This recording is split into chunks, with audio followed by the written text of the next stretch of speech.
Hey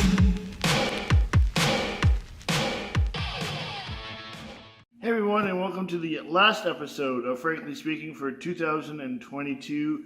I'm Aaron. I was supposed to be joined by Dave, but he had a last minute family thing he had to do, so I'm doing this by myself. It's been quite a year here at Frank's in the year 2022. A year ago, we were actually preparing to go back into lockdown. Can you believe that?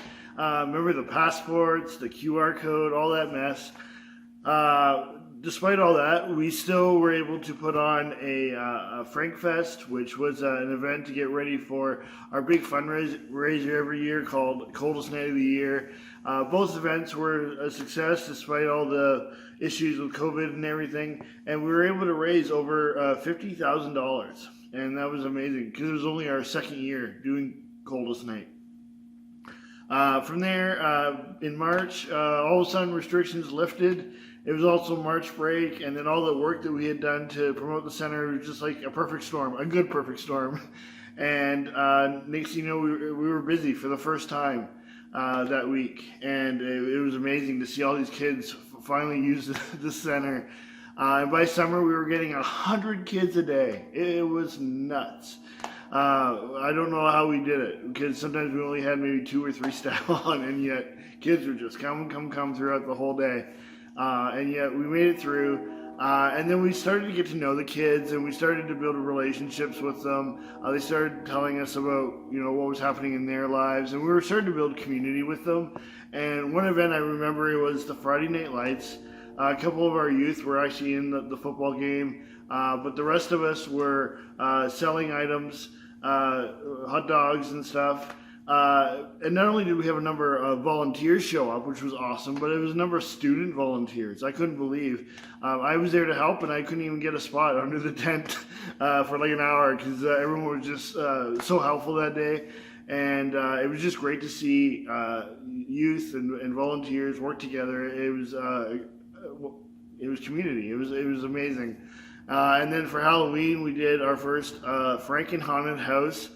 Over 170 kids in one night just went through Frank's and got to see us dressed as scary clowns and made them laugh, and some of them were scared, but it was a great time, and it was a great bonding experience for the staff and volunteers as well. And then just this past weekend, we did Christmas for 20 of our regular youth that come to the center all the time. They were invited to come, and the day started off with Christmas movies and some games.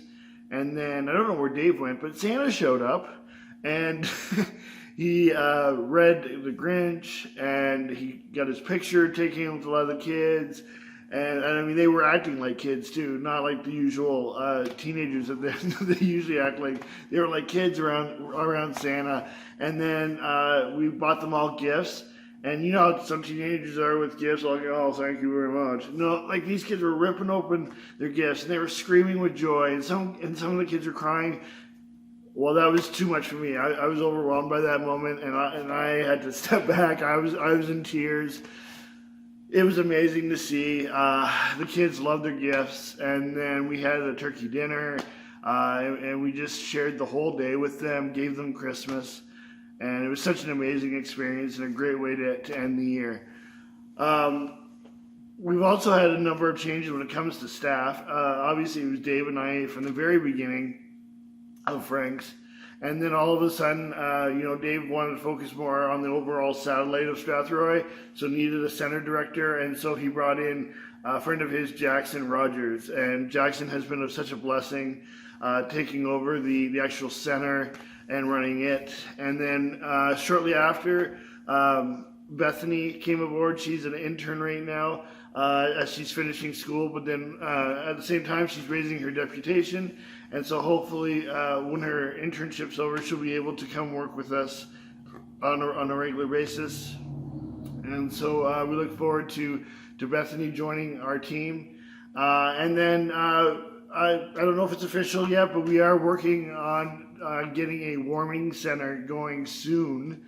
And because of that, we need to hire some staff for that. and then eventually the crash bed situation, it won't be ready right now, but hopefully it will be ready in 2023, and so we're getting staff for that as well. So yeah, what started off as just 2 staff, we've exploded in just 2 years. It's absolutely amazing. And so beside the crash bed situation, another thing to look forward to in 2023 is Coldest Night of the Year. Again, we want this to be another big fundraiser for us, especially now as we're beginning to branch out from just the youth center. And so if you want to support a team, or you want to join a team, you can go to cnoy.org/Strathroy, and you can get all the information there. I think that's it. Merry Christmas. Happy New Year. We'll see you in the new year. God bless.